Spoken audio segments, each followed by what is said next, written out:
Greetings and welcome to my comic book reviews. I'm Jason and I'm back once again this week. We've got 10 books to get through to review. So without further ado, let's get to those reviews. So first review this week is for She-Hulk issue number 5 from Marvel Comics. And I'm really enjoying this title. The thing that I really like about it is what an intelligent character she is. You would usually expect the Hulk, they deal with things by smashing, and She-Hulk's the total antithesis of that. Even like last issue, she had an issue with Dr. Doom that needed sorting, and she went and talked to him, and because it was about Doom's son, and got him to see her point of view, and she dealt with it intellectually. And that's one thing that I'm really liking about this book, is the clever, intelligent way She-Hulk deals with things. And I think it's really a different take on a superhero, because usually superheroes, they blow things up or they beat somebody up to kind of solve their problems. And I think it's really cool that we've got a character here that doesn't have to do that. She's got the power, but she didn't have to. This issue we get deeper into the Blue File as she's investigating. It's this case where She-Hulk and a number of heroes and villains have been sued in North Dakota, but She-Hulk has no memory of the incident at all. So She-Hulk and her crew, they're investigating it. She-Hulk, she goes to talk to Shocker, which is a really funny scene, and I really enjoyed that, because like Shocker, usually when heroes want something, they come and beat you up, and She-Hulk, like I say, has a totally different way of dealing with that. We then have Hellcat goes to see Tigra, and I can't remember her name, the woman with the monkey. She goes to North Dakota to get the files, and each of them we follow each of their stories, and it works really well. The issue goes well. I just really enjoying the book. The only thing I felt let this down was the art. I wouldn't say the art was bad, it was just different, and wasn't to my taste. She-Hulk looked more like a witch. It's still light years better than what I could draw, but it just wasn't to my taste. After all how I've complained about Javier Pulido, I'm really looking forward to when he comes back on this book, because Ron Wimberly does the art for this issue, and I just didn't like it. It just, like I say, it wasn't to my taste. Maybe next issue I'll be a bit more used to it, and it won't be such glaring, but the story in this is really great. It's really fun, plenty happening, a really intelligent take on a superhero.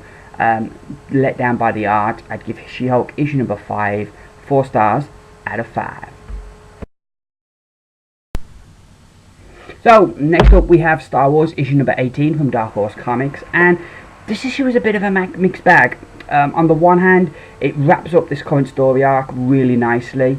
Mon Mothma and Princess Leia are both badass, and we get to see the ion cannons for the first time. You see them there. Which I never thought I would geek out as much for a pair of cannons as I did for the iron cannons, but that was really cool. Really cool moment to throw in there. On the downslide though, the story does at times, while they do manage to finish everything up, it feels a bit rushed. There's a big revelation about the general, and Prince Caspar doesn't really have time to react to it. It's almost a throwaway line, when it's a really critical point in their story. Likewise, Han and Luke and Chewie are off to rescue Princess Leia, and then she rescues herself. And it's like, some of the story seemed a bit rushed and didn't kind of go. I was disappointed Vader wasn't in the main battle, but I understand why he wasn't, because like, if you had Vader failing every time to capture the rebels, the Emperor would like kick him to the curb. The Emperor isn't the most patient of people, so I like what they've done in here with him being in the doghouse for what happened in A New Hope, and so he's kind of been punished, so he's not leading the main mission. Though Vader's dialogue, so I like that what they're doing there, but Vader's dialogue near the end of the issue, I didn't feel right. It didn't feel right to me how subservient Vader is in the films to the Emperor. It didn't feel like Vader would be that type of person that's going to say, well, no, I'm doing this now. But yeah, the art I'm kind of conflicted on. I think, in the main it's alright, but there's some of the faces to me, I don't know. I've kind of gone back and forth on this artist, and but anywho, it was a satisfactory conclusion. The other thing that I that I was a bit confused about is at the end it says there, the end, and for a minute I thought it was like, oh, is that the last issue? But I checked and there is a solicit for another issue, so it hasn't finished yet. But that was a bit confusing. But anywho, I enjoyed this issue, even though there were problems with it, and I think I would give it 3 out of 5.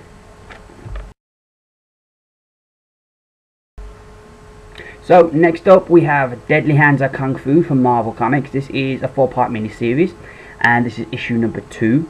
I'm really liking this character of Shang-Chi, and I definitely think I'm going to go and check out some of his older stuff, because I really like the dude. He's so calm, and you know, like there's a scene in a pub where he's going around trying to find this character called the White Dragon, and just the calm way he deals with it, and the calm way he deals with the bouncer. And I just really like this character. And then he totally kicks the bouncer's ass, but does it like all this calm way, and everybody's like, okay, we'll give you the information you want. So yeah, I really like Shang-Chi.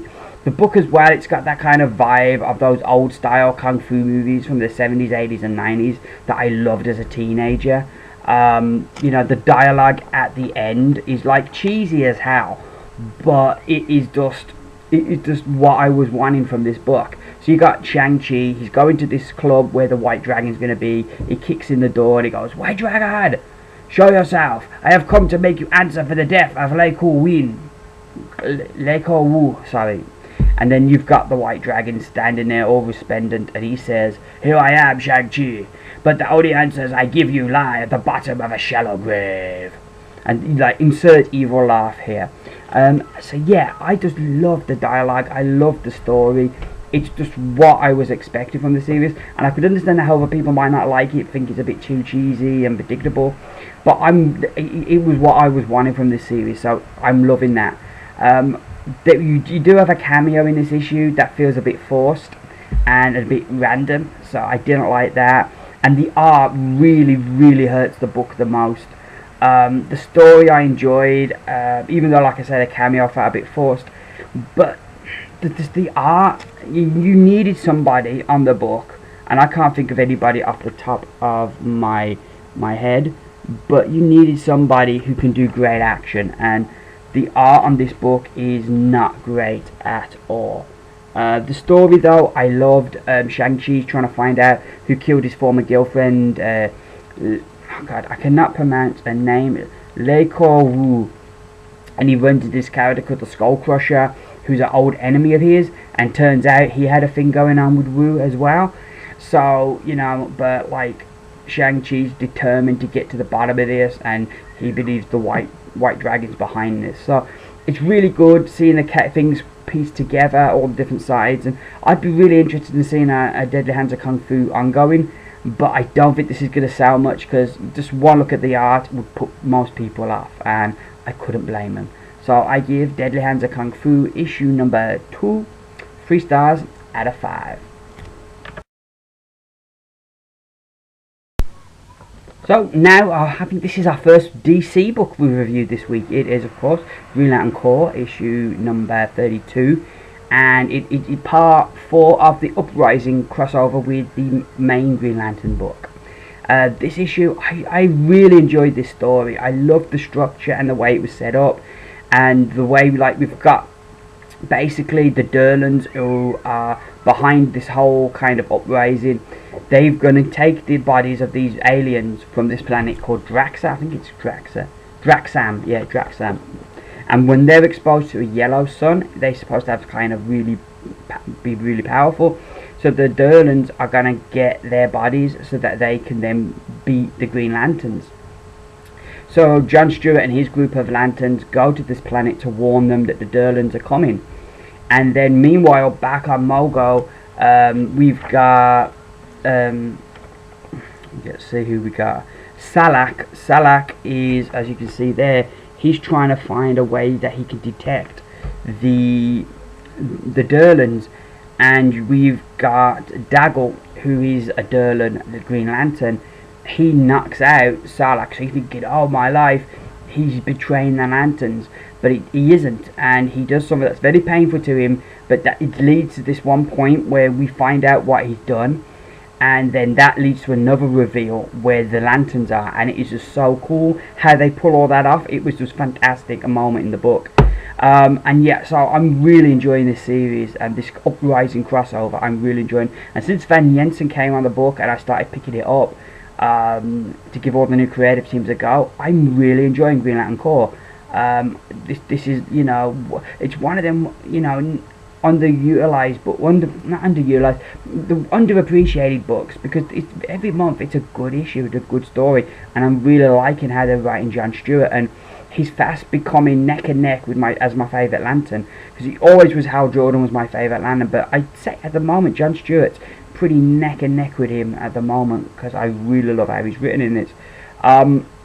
My only downer is they do have two artists on the book, and so like we have like our main artist here, you know, doing the art, and then, you know, you've got this, and you're reading the story, and you're enjoying the story, you're enjoying the art, you know, and the art's going along, okay, yeah, and then suddenly you turn the page and it's like we've got a different artist, and this is the page, and it's like it really took me out of the book, to be, this is earlier on, the main artist. So I just felt the way they used the two artists was all wrong. I could only imagine maybe Bernard Chang didn't get to finish the book, so they brought somebody to finish it. That's my only guess. Because if they're going to split it between two writers, why couldn't they have one do the scenes on Mongo and one do the scenes on Draxon? That would have been a better way to split it. So the art did hurt the book, but the story I'm just really enjoying, and I'd give Green Lantern Corps issue number 32 4 stars out of 5. So next up, it's back onto Marvel with Hulk issue number 4. I really liked the first issue, particularly the hook at the end. Wasn't so impressed with issue 2. Really enjoyed issue 3, and I think this issue's got me back on board the Hulk buzz. It's really sad. I believe, I might be wrong on this, but I believe this is Mark Waid's last issue, and it's really sad. It just seems to be hitting his stride and setting up some really interesting stuff as he's leaving. Like, I really enjoyed like the early days of Indestructible Hulk with the crossovers with Daredevil and Thor guest starring in the book.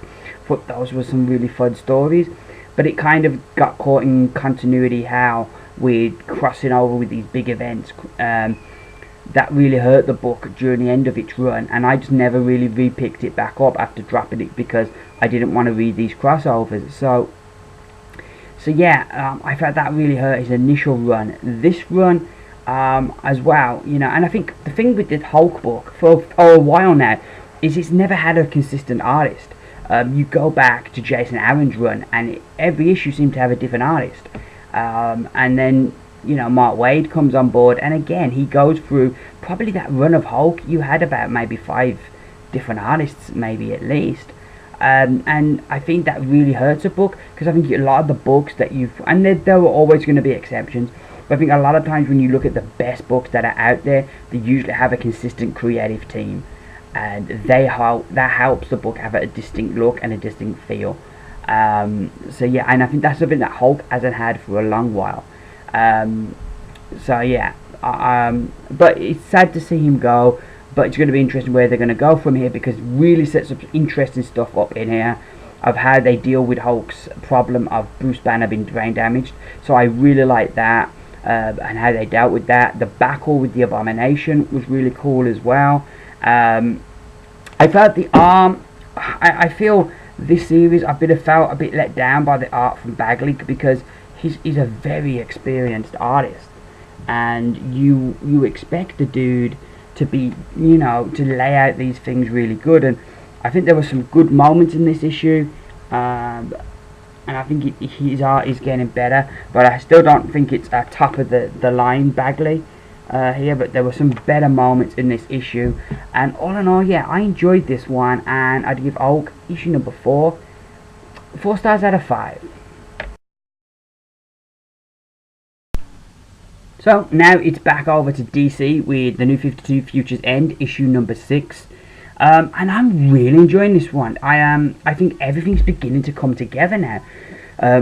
We keep getting new story threads. Other stories are starting to come together. We've got the main Batman story that's kind of starting. These three criminals we met who are looking to break into Truffatech. That story's joining together. The Stormwatch, Frankenstein story arc is joining together.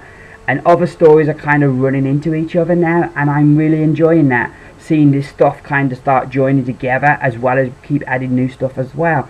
So yeah, I really enjoyed this. I know some people probably they complain there's not enough big name characters in here, but I like that. I like that we're seeing people that I don't usually get to see. People like Grifter, people like Frankenstein. You know, I'm really enjoying that aspect of the book. And yeah, this was definitely the issue I've enjoyed the most of it. The art at the moment I'm really liking. I'm really enjoying. Mr. Terrific is still a dick. I call him TD, Terrific Dick, because that's what he is. But like I say, yeah, the art, like you can see, there's quite a bit of explanation there. But yeah, there's a really cool moment in space there. We meet Superman, but there's a bit of mystery, as you can see here. Superman now wears a helmet. What's that all about? So I'm looking forward to finding out about that. But yeah, this book, this was the best issue yet. Everything's beginning to coming together. Really enjoying this. And at the future end, issue number 6, 5 stars out of 5. So next we have a bit of Batman, as we have Batman Detective Comics issue number 32, which, as you can see from there, is part 3 of Icarus. I'm really loving what they're doing with the book. I've always said I don't mind them doing like 10 different Batman books, as long as each book does something a bit different. And I'm really liking with Detective Comics, since Manapul and Buccellato have took over. They've took it in the direction of its Batman deal is doing his detective work, and it's dealing with, you know, the lower kind of criminals, not the, like, you know, costume guys or the crazies. These are just your normal, really nasty street gangs. So I'm really liking that aspect to it. You add into that as well with the art, and you get a really great, unique book. I'm also really liking that we're getting to see a bit more of Harvey Bullock and learn a bit more about him, and they're adding a bit more depth to that character. So I'm really enjoying that as well. All in all, this is just an absolute joy, and I definitely recommend picking this up if you're a Bat fan. Like I say, the art is just fabulous. There are some like really gorgeous pages in here. I just love that page, for example. It is just really stunningly beautiful. You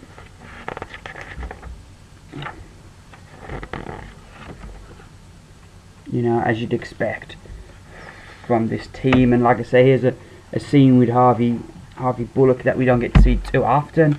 So yeah, all in all, I'm really loving what they're doing, and yeah, definitely recommend picking this one up, because it's been a really great book. And I give issue number 32 of Batman Detective Comics 5 stars out of 5. So sticking with Batman, next up we have Batman Eternal issue number 10. Another good issue. This seems to have gotten back on a really good streak. We get Professor Pig in this issue. Oh, I'm really liking this character. I've never ever heard of this character before. But he's just so demented. It's like he wants to turn people into animals, which is just so cool. Like, he captures in this issue, he captures Carmine Falcone, and he wants to turn him into a falcon. It's just, the guy's just insane in the best kind of way. So I'm really enjoying seeing that character. Stephanie Brown, I'm just loving her character. I've never heard of her character before. I've heard of her because I've heard people say, oh, what's happened to Stephanie Brown? But I've never read her character, so I'm really enjoying what they're doing with her character in this book. And her name was the spoiler back before when she was here, and the name seems so apt at the moment because she's trying to spoil her father's plans. So I'm really liking that. I think that's a nice nod. I like that they're building up a bigger mystery, that Falcone isn't the main villain. There's something else there, and I like that they're beginning to build up that mystery. All in all, yeah, story wise, this was another really strong issue. The art wise, as you could expect, a weekly series, you're not going to have the same artist. That's fair enough. I can totally understand that. It's a hectic schedule to be able to do a weekly series with one artist. So I totally appreciate you're going to have a number of artists on the book. But this issue, the art, I don't know if it was just getting used to a different style, but I just didn't really click with me. I didn't really enjoy the art so much. I don't know if these are good illustrate the art, but yeah, it's just I wouldn't say it was bad art. It was just not to my liking, you know. That I think that was the key thing. I'm trying to look at this one scene. Here it is, when Batman jumps through the window. That looks a bit odd, but yeah, I liked. There was a lot of story plot elements that I liked. It was just the art didn't really sit good with me, so I would give Batman Eternal issue number 10 4 stars out of 5. So my penultimate review this week is The Amazing Spider-Man issue number 1.2, which is the next part of Learning to Crawl. This is also my pick of the week. I really enjoyed this. This is basically a story. It's set up from when Peter Parker became Spider-Man and the effect that he had, and how there's this other character who calls himself Crash. Is it Crash or Clash? I get muddled up. Oh, that's it, Clash. This character called Clash, and he has kind of set himself up that, you know, Spider-Man's really influenced him. I think the Electro character from the recent Spider-Man 2 movie, it's that kind of thing where he idolizes Spider-Man, but then he feels let down.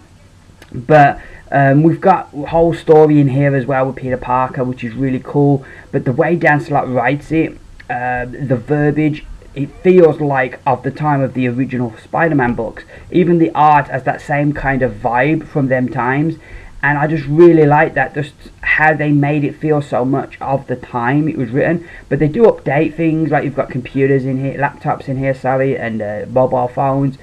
So they do update certain things, but it just, the whole feel and the vibe of this book was really good. I really liked how the story went and how you had all this stuff going on with Peter Parker. And it leads to him being a bit of a jerk to this guy called Clash, which leads to Clash feeling let down. So I really like the structure and everything about this one. It was just a real joy to read, and just a fantastic way they pulled it all off was just brilliant. But yeah, I really, like I said, I really enjoyed it, and as you can see, the art, it definitely has that kind of feel of the time. So yeah.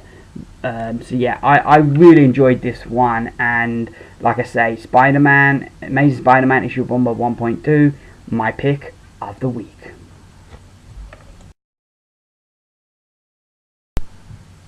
So my final review this week is All New X-Men issue number 28, and this was another really good issue. We get to find out a bit more about this Brotherhood from the future, the Brotherhood of Evil Mutants from the future, and there's some really interesting stuff that we learn that explains a lot. We get to understand why they were killed during Battle of the Atom, yet now they're alive again, so we get to learn about that. We get to learn something a bit sinister about the group as well. So yeah, that was all really interesting, and some of the confrontations between the characters was interesting in the present day. For me, I think my main gripe with this issue would be that the story doesn't feel like we've advanced any. Yeah, we've learned a lot more, and we have a lot better understanding of who the Brotherhood are now, but the actual story that's going on hasn't really advanced until like the end. There's something that will advance it for next issue, but this issue doesn't really move us for any further. It's just kind of a holding issue while we learn a bit more, and I think this is one of those issues that's going to be better as part of the collected whole, because you're going to have the whole story there, whereas a single issue, it maybe doesn't feel that anything's really happened. But I'm still really enjoying this story, and I'd give All New X-Men issue number 28 4 stars out of 5.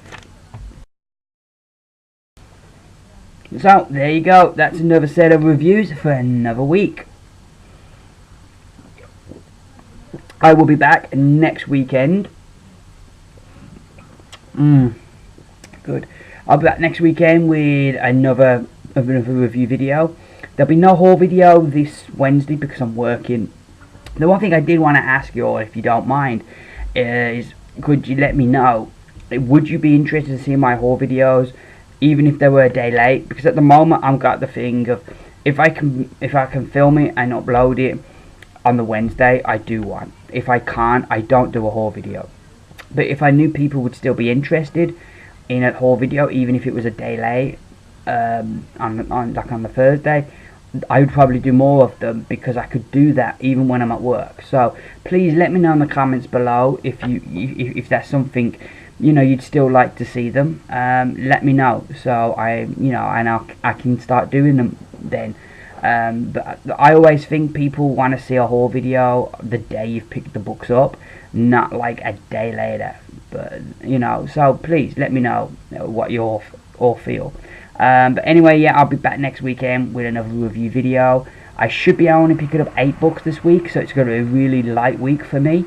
This week's light books, I read them really quickly because I've been used to bigger hauls lately. So it's really good that I've got a few weeks where it's a bit less. So that's really cool. So yeah, that's pretty much everything I've got to say. As always, thank you very much for watching. I greatly appreciate it. If you like this video, please give me the thumbs up. If you agree or disagree with anything I say, please let me know in the comments below. And yeah, once again, another massive thank you for watching. I've been Jason. This has been my comic book reviews. Bye for now.